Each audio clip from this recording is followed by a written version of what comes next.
those of you that don't know, I'm currently in the process of building a K-series for the EK. I've been filming a series on TikTok and Instagram and posting the whole rebuild process, but a lot of you have said that you want to see me do YouTube. So today will mark the start of me filming YouTube videos documenting the K-series build and basically any other shithousery that I get up to. So on the agenda for today is we're going to go around to my brother's, basically look at what I've got left to do for the K-series to get it built, and then figure out where we go next and what's left to do before we can get it in the car. So let's head there now.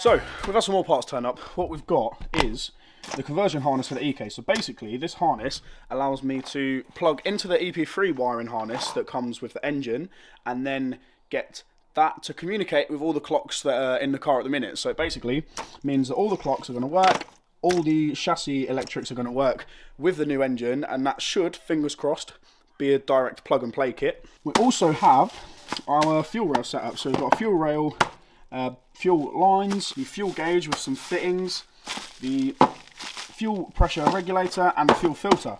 That again, fingers crossed, I need to make sure that the injectors fit in the fuel rail, and then fingers crossed when that goes in the car, that should mean that we can then get the fuel all plumbed up and plugged directly in. So fingers crossed again, this kit should be direct plug and play to get the fuel set up to the K-series once it's dropped in the EK. I've also got a few extra goodies here. So Hybrid Racing, I've got hold of an earthing kit because after doing a little bit of research, I found out that a few people, when they're doing the K-swaps, find that they could have electrical problems. They spend ages rooting around trying to find a cord, and it ends up being down to earthing. So that kit should hopefully eliminate that possibility of problems. Also got hold of throttle cable for the swap, so that should, again, hopefully be the right fit for the car, which we will only find out when it's in. We've got a Hell clutch line. Same story, should hopefully plumb straight up to the slave on the gearbox and then straight into the car. We've got some fancy dressy up bits that I'm going to chuck on the rocker cover in a minute, and then we've got a big old induction cone for the intake setup. So basically all I need to be doing now is cracking on with seeing what bits are left to put on the engine and getting done what I can before I can get the gearbox rebuild done in a few weeks. I say a few weeks, it's probably a couple of weeks, and I should hopefully be able to get the gearbox rebuild done with the limited slip diff and all of them fun shenanigans. So I've got to sort this bit out. This is the thermostat housing and a hard coolant line. That all needs sorting out, and the few of the little bits need putting on the engine. Exhaust manifold studs need putting on as well. I've got them ready to go, so that is basically going to be what I'm cracking on with today.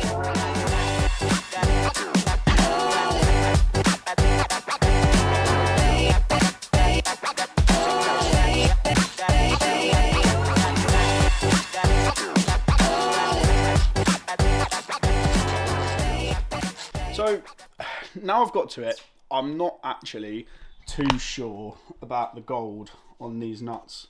See, the initial thought was gold valve cover, gold nuts, and it will all tie in. But the gold is a little bit too different.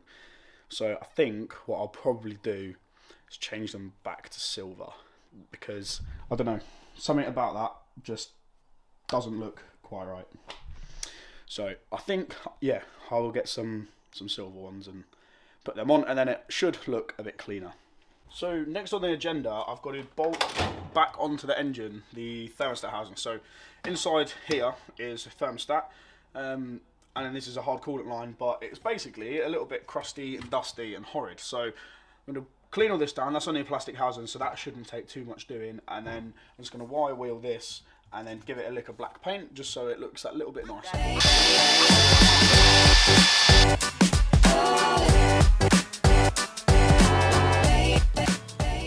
So the next plan of action was to take this thermostat housing and bolt it back up to the engine. However, if you see these bolts, which I bought new, yes, I bought these new because the old ones were shite. So these are the old ones, as you can see, very rusty, very dusty, very crusty. So much to the point as to one of them, we did have to shave the head off to make sure it looks good. However, just went to put the coolant housing back, the thermostat housing back on, and with the new bolts, and as you can evidently tell, they are completely different. So now can't do that. I'm gonna have to measure these up and basically do what I should have done the first time round, is measure these and make sure that when I order the new ones that they're the same size as them. So I need to order some more and put that on when they get here. So with this new fuel rail setup, I just need to double check that I'm going to be keeping the OEM injectors for now, so I just need to double check that these injectors fit inside here.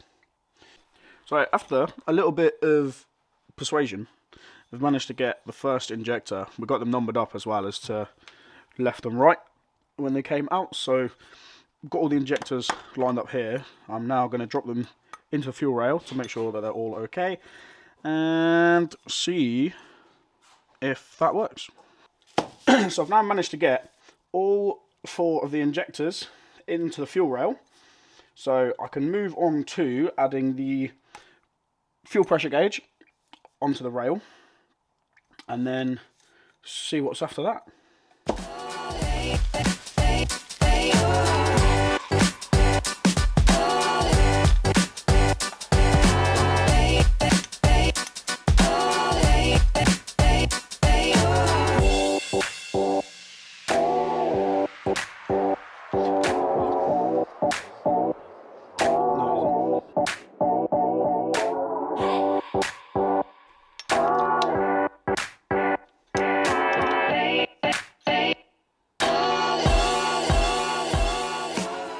Once we get the manifold, the inlet manifold, back on here, we'll be able to slot the fuel rail in about there, and then the pressure gauge will be the right way up, which is perfect. So in this kit we have loads of different fittings, so on and so forth, and in the fuel rail, in either end, there's one big hole there, another big hole there, and one in the middle. So, judging by the pictures on the listing, what I bought these from, and obviously the different array of fittings, looks like these 3 are needing to go in the fuel rail. So we've got one to go in this end, one to go in that end, and then the big blanking plug needs to go in the middle.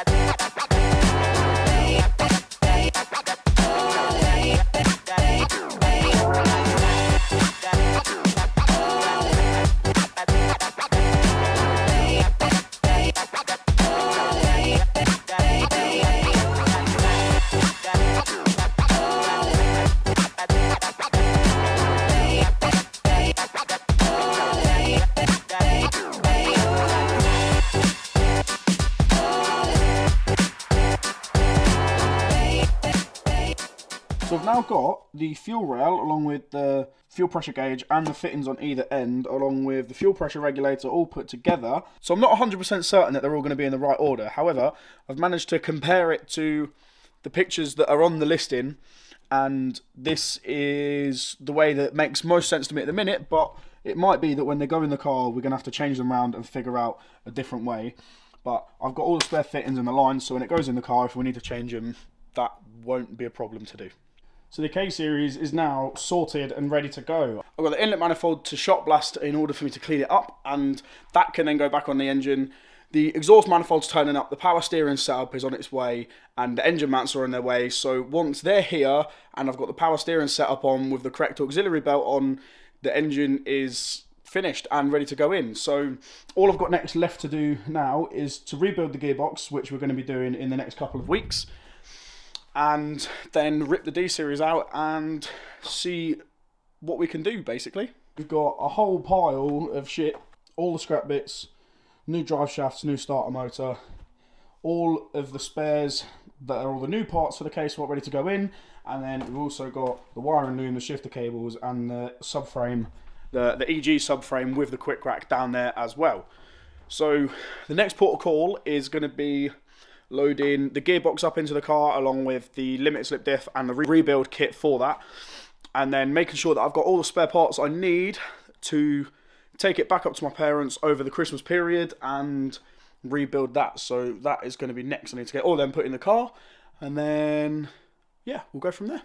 So I've got all the bits ready now that I need to load up and take home with me. We've got the gearbox, the M Factory limit slip diff with the rebuild kit, and I've also taken the fuel rail with me, because then when the manifold is clean and ready to go back on, I can drop the fuel rail on and I don't have to worry about damaging any of the injectors. And then I've also got the ECU that I'm going to take just so it's not in a cold garage over Christmas. So, all in all, it's quite a successful day. I've managed to get all the last little bits for the case swap done, and I've now got everything loaded up in the car, ready for me to take home to get sorted, and that is basically going to be the next thing on the agenda. We'll be getting the manifold sorted and rebuilding the gearbox. So that's probably just about going to wrap up what I've got going on for today. So if you managed to stay the whole time, thank you very much, and feel free to let me know what you actually thought, because I don't really know what I'm doing with making these longer type videos. But yeah, if you enjoyed it, feel free to let me know, and yeah, thank you very much for watching. Keep an eye out for what's to come, because we're going to be getting a case swap in at the very start of the year, so there's going to be some very interesting content coming your way for that sort of thing. So yeah, thank you very much and enjoy your evening, people.